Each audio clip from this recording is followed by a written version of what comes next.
गौरी ठाकुर भानु प्रताप जी की इकलौती औलाद थी। वो दिखने में जितनी सुंदर थी, स्वभाव से उतनी गुणी। पढ़ने में बहुत ज़्यादा अच्छी थी।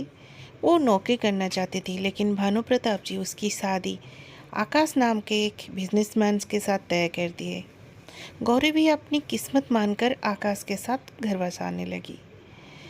वो आकाश के साथ खुश थी, लेकिन उसे पता चला आकाश का अफेयर उसके सेक्रेटरी तनया के साथ चल रहा है। गौरी उस दिन बहुत टूट गई जिस दिन उसने रात को आकाश को तनया के साथ बेडरूम में देखी। वो इतनी रोई कि उसने तय किया कि वो शहर ही छोड़ देगी। दूसरे दिन सवेरे गौरी किसी को बिना बताए बेंगलोर के लिए ट्रेन में चढ़ गई। बेंगलोर में उसकी सहेली स्मिता रहती थी। पूरे रास्ते बस यही सोचती रही कि पता नहीं आगे क्या करूँगी। स्मिता गौरी को देखकर बहुत ज़्यादा खुश हो गई। वो गौरी को अपनी ही कंपनी में नौकरी दिलाने लगी। गौरी भी स्मिता के साथ रोज़ ऑफिस जाती। कंपनी का नाम था आरकेएस ग्रुप। ये एक बहुत बड़ा आईटी कंपनी था। गौरी इस कंपनी में जॉब करके बहुत खुश हो गई। बेंगलोर की भीड़ भाड़ में गौरी अपनी नई ज़िंदगी शुरू कर चुकी थी। वो अपनी पिछली ज़िंदगी भूल चुकी थी। ऑफिस में भी उसका मन लग रहा था। ऑफिस का माहौल ही बहुत अच्छा था। उसकी मैनेजर मिस काजल भी गौरी को बहुत पसंद करते थे। एक दिन कंपनी का एमडी आरएस विदेश से आ रहे थे। मिस काजल गौरी से बोली, गौरी तुम आज एयरपोर्ट जाओगी। कंपनी की एमडी आरएस फॉरेन से वापस आ रहे हैं, उनको पिकअप करना है, तो लेट मत करो, जल्दी गाड़ी लेकर निकल जाओ। गौरी थोड़ा सी घबराई। वो पहली बार कंपनी के एमडी से मिलने वाली थी।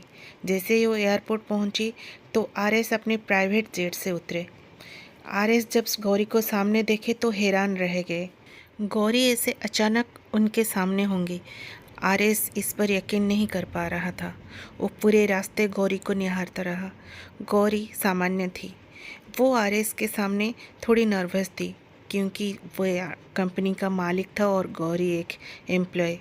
उस रात आरएस सोते हुए गौरी को अपने सपने में देखा। आरएस का पर्सनालिटी ऐसा था कि कोई भी लड़की उसके लिए पागल हो जाए। लेकिन आरएस अभी तक किसी भी लड़की को अपनी लाइफ में आने नहीं दिया था, ना उसके लाइफ में कोई था। वो अभी तक सिंगल था। गौरी हमेशा की तरह ऑफिस आती और अपना काम करती। आरएस कुछ दिन गौरी को स्टडी किया, फिर उसके बारे में सारा डाटा कलेक्ट किया। एक दिन एक बिजनेस मीटिंग के बाद ऑफिस में एक पार्टी रखी गई थी। उसी रात ठंड में जब बाहर सब बैठे थे तो गौरी के पास आकर आरएस बैठा। गौरी थोड़ी हैरान हो गई तो आरएस बोला कि गौरी, क्या तुम मुझे पहचान नहीं रही हो? गौरी हैरानी से आरएस को देखी। गौरी धीरे से नाम ऐसे हिलाई तो रुद्र बोला, गौरी मैं रुद्र हूँ, रुद्र कुमार सिंह, तुम्हारे घर के नौकर मोहन सिंह का बेटा। तुम क्या मुझे भूल गई हो? गौरी के आंखों में आंसू और होठ में मुस्कान थी। वो रुद्र को देखकर एक पल के लिए बस देखती रही। उसने अपने कपकपाते होठों से बोला, रुद्र तुम? रुद्र मुस्कुरा के बोला, हाँ गौरी मैं हूँ रुद्र, तुम्हारा नौकर, जो बचपन में तुम्हारे साथ खेलता था। आज मैं बड़ा हो गया हूँ। क्या मैं तुमसे कुछ पूछ सकता हूँ? गौरी अभी भी हैरानी से रुद्र को देख रही थी। रुद्र आगे बोला, गौरी मैं बचपन से तुम्हें चाहता हूँ, क्या तुम मुझसे शादी करोगी? गौरी अभी भी हैरानी से बस रुद्र को देखती रही। उसके मुंह से एक भी आवाज़ नहीं निकली।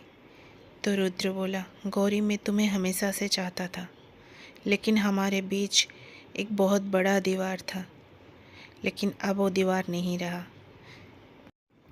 बहुत मुश्किल से गौरी अपने कपकपाते होठ से बस इतना बोल पाई, रुद्र तुमने मुझे पहले क्यों नहीं बताया?